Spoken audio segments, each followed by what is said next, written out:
right. We are, for those of you who are here for the first time on a Thursday, and actually, we get to do the thing, because even though you guys have been here before, it's the first time you're here on a Thursday. Who's here for the first time on a Thursday? Look at this. Look at this. We have so many returnees and new people. All right, so we have Owen, we have Kate, we have oh my God, Kaylee. No. Kaylin. I'm going to blame that on the concussion. I know exactly who you are. And Storm. Storm has a very unique name, and so that is just like in my brain. So anyway, so here are all these beautiful souls here on a Thursday for the first time. Let's welcome them the way that we do. We love you, we appreciate you, and we're so glad you're here. Thank you. Could we give them a hand, please? Make it sound like there's 40 people here. Right. Kaylin, oh my God. Anyway, okay, so who here has read The Alchemist, or who's reading along as we're going along with it? Oh, look, some hands, people have read it. A lot of people have read it. Fantastic, okay. Yeah, it's really cool. Every now and then, I'll look out and people bring their books and they have little, pencil marks and whatever in there. So we're only going about 10 pages at a time because there is so much in this book. And even though I thought, I could do this in like 4 to 6 weeks, I just want to be with the boy. I want to be with the crystal merchant. I want to be with all of the adventures he's having. I want to be with him as he continues to flip-flop between, am I going and following my bliss in this incredible, amazing thing called my personal legend, or am I just going to stick with what I know and like be a shepherd and follow my sheep and travel the world and, live that kind of life? So last week, we ended off with the boy working for the crystal merchant. And every now and then, every few days, every few weeks, whatever, it seemed like the boy had another idea, another innovative, concept of how to improve things at the crystal shop. And the merchant, who's a bit of a curmudgeon, but a kind and compassionate man, super set in his ways, but still, kind of like willing to help out this young boy, begrudgingly says yes. First, he argues for all the limitations in the world, and then he's like, well, okay, you might as well. And so this has happened a few times, and so now the boy has been working there for a few months, I think about 3 or something like that, and the boy is settled into this job. He's actually appreciating the opportunity and enjoying his work because he's decided that his personal legend is not about the dream that he had, is not about the pyramids of Egypt and the treasure that may or may not be there, but is about going back to Spain, doubling his flock, and being a shepherd like he was before all of this happened, right? So he's like, this is my life, this is what I'm going for, this is what I am focusing on. So he's talking with the merchant, and he's excited because now he knows how to speak Arabic. He's learned a whole bunch of new stuff, but he's also thinking about all of the things that he has experienced, all of the things that are sort of bringing him to this incredible notion of going back to Spain feeling like a winner. And so he's feeling really good about himself, and then one day he overhears a couple of men in the street talking, actually complaining about how there's no decent place to drink in the neighborhood. So he's like, bing, an omen, I'm gonna go and ask the crystal merchant, can we start serving tea in crystal glasses? And the crystal merchant, again, as per usual, and so then, he's like, what is it that you want? Why do you keep pestering me about this? And so the old merchant, what is it you're looking for? Asked the old merchant. I've already told you I need to buy my sheep back, so I have to earn the money to do so. The merchant put some new coals in the hookah and inhaled deeply. I've had this shop for 30 years. I know good crystals from bad and everything else there is to know about crystal. I know its dimensions. I know how it behaves. If we serve tea in crystal, the shop is going to expand, and then I'll have to change my way of life. Well, isn't that good? I'm already used to the way things are. Before you came, I was thinking about how much time I had wasted in the same place, while my friends had moved on and either went bankrupt or did better than they had before. It made me very depressed. Now I can see that it hasn't been too bad. The shop is exactly the size I always wanted it to be. I don't want to change anything because I don't know how to deal with change. I'm used to the way I am. The boy didn't know what to say. The old man continued, you have been a real blessing to me. Today I understand something I didn't see before. Every blessing ignored becomes a curse. I don't want anything else in life, but you are forcing me to look at wealth and at horizons I have never known. Now that I have seen them, and now that I see how immense my possibilities are, I'm going to feel worse than I did before you arrived, because I know things I should be able to accomplish, and I don't want to do so. And the boy's like, what? And so here we have this kind man who is willing to help out this young boy with his personal legend, but he's being introduced again and again to all of these opportunities and all of these possibilities for him to fulfill his own personal legend, but he has decided, and he is digging his heels in, that life has got to stay the way it is because that's all he knows. And if there's anything that is going to pull him out of his comfort zone, it's too much. And so this is something that I know I have felt every now and then. Anyone else here been so set in your ways that it's like, you know what, it's really hard to experience something new? Anyone? Okay, a few hands going up. Some other people, no, I guess you're like constantly expanding out of your comfort zone and growing. That's awesome. So anyway, too much talking. So they're talking, but the crystal merchant realizes that, okay, this is an opportunity. The kid's not all bad. You know, there have been good things that have happened, probably things I can get over myself. So he agrees to sell crystal glasses, even though the merchant really in his heart is like, I don't want to change, right? So then, dun, dun, dun, every blessing ignored becomes a curse. This is the main quote from here, from this section, that I really appreciate and that is very, very well known. It was the one that we had in our meditation. And the point of this is to really help us to realize that we're always at choice, right? We are always choosing.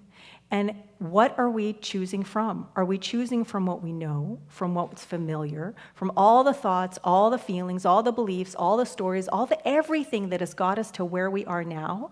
Do we just want to keep repeating that?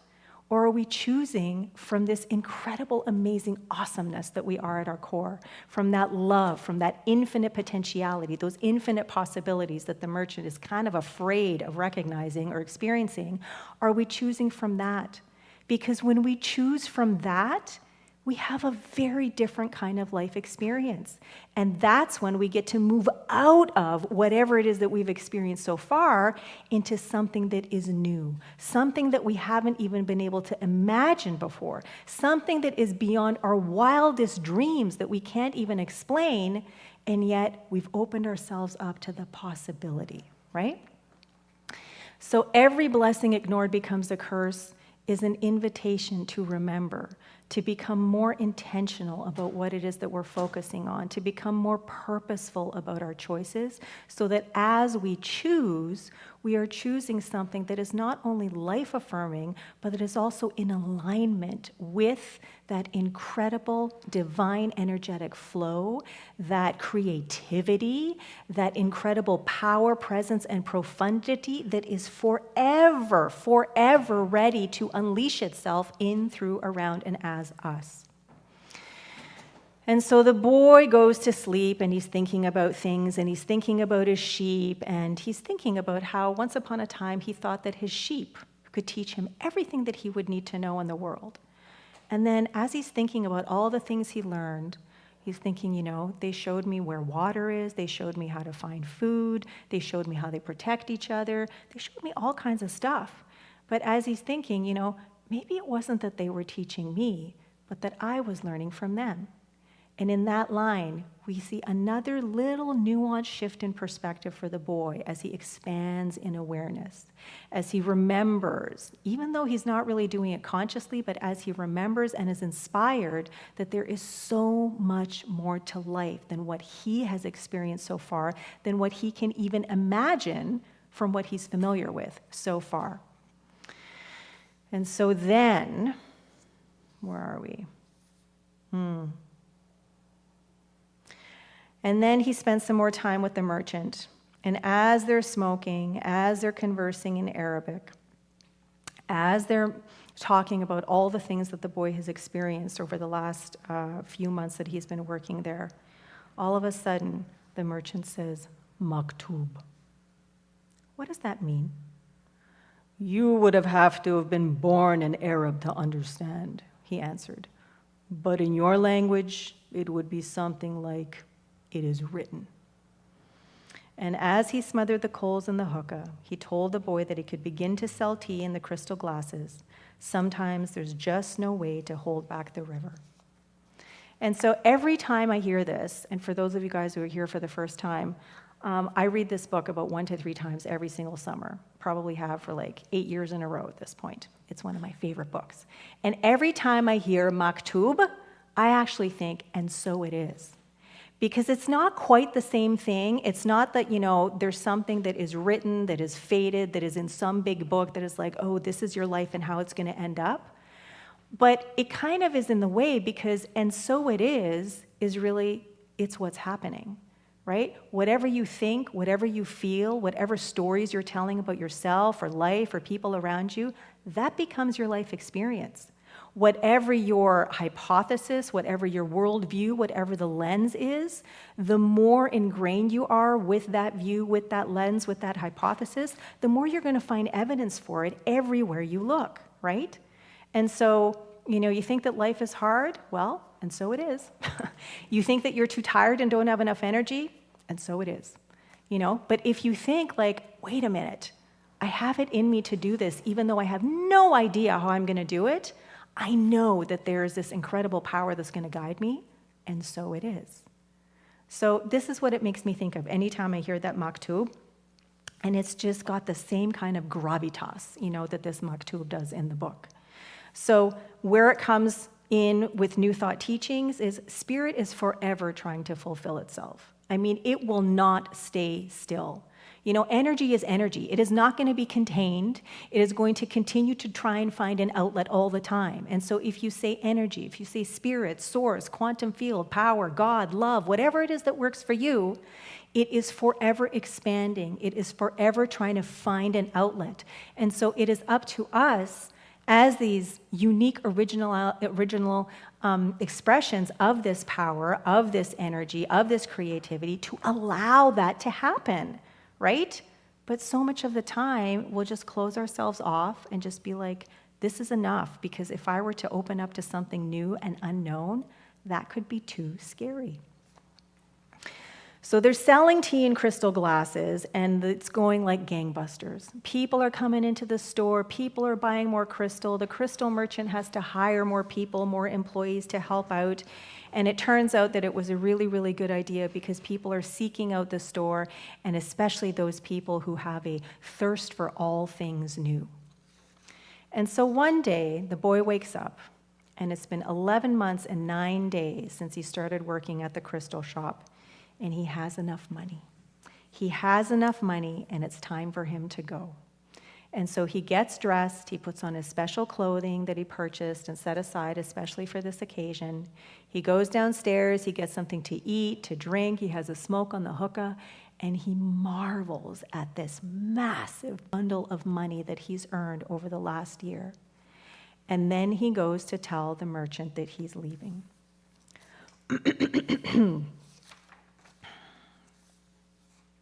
"I'm leaving today," said the boy. "I have the money I need to buy my sheep, and you have the money you need to go to Mecca." The old man said nothing. "Will you give me your blessing?" asked the boy. "You have helped me." The man continued to prepare his tea, saying nothing. Then he turned to the boy.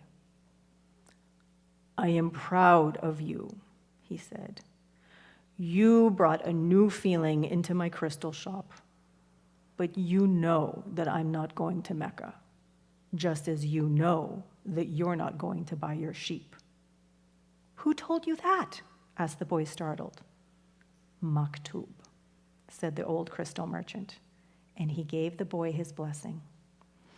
And so the boy goes up to his room and he starts packing all of the things that he's amassed over the last year or so. And then he spots his old shepherd's pouch in the corner of the room. And in that pouch is his jacket. And he thinks, I'm not going to need this thing. I'm going to give it to someone who could make use of it. And as he pulls the jacket out of the pouch, those two stones, Urim and Thummim, fall into the ground. And as he scoops them up and holds them, all of a sudden he remembers the old king. And he realizes, whoa, it's been like about a year since I thought about the old king. But he thinks back to that conversation that he had with him about personal legends, about omens, about following your dream.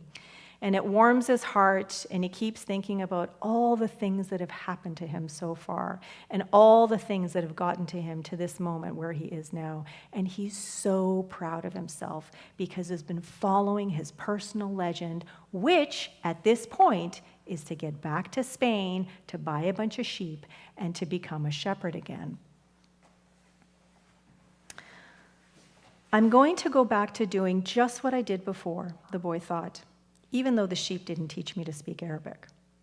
But the sheep had taught him something even more important, that there was a language in the world that everyone understood, a language that the boy had used throughout time that he was trying to improve things at the shop. It was the language of enthusiasm, of things accomplished with love and purpose, and as part of a search for something believed in and desired. Tangier was no longer a strange city, and he felt that just as he had conquered this place, he could conquer the world. When you want something, all the universe conspires to help you achieve it, is what the old king had told him before. So he gets ready, he goes downstairs, he sees the crystal merchant talking with a bunch of people, and then he decides he doesn't want to say goodbye to him because he's going to end up crying, so he leaves without saying goodbye. And as he's wandering the streets, he happens upon that bar that he went into where the thief, took his money. And so he goes into the bar, the bartender is still there, but the thief isn't there, so he sits down to have some tea. And he starts thinking about all the things that have got him there, how proud he is of himself. And then he starts thinking, is it better to live life like the merchant does? Like dreaming of your dream, but actually not wanting to do it and not wanting to accomplish it?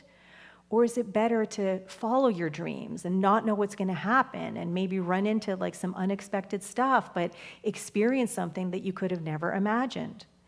And so as he's thinking about this, he's realizing the hills of Andalusia were only 2 hours away, but there was an entire desert between him and the pyramids. Yet the boy felt that there was another way to regard his situation.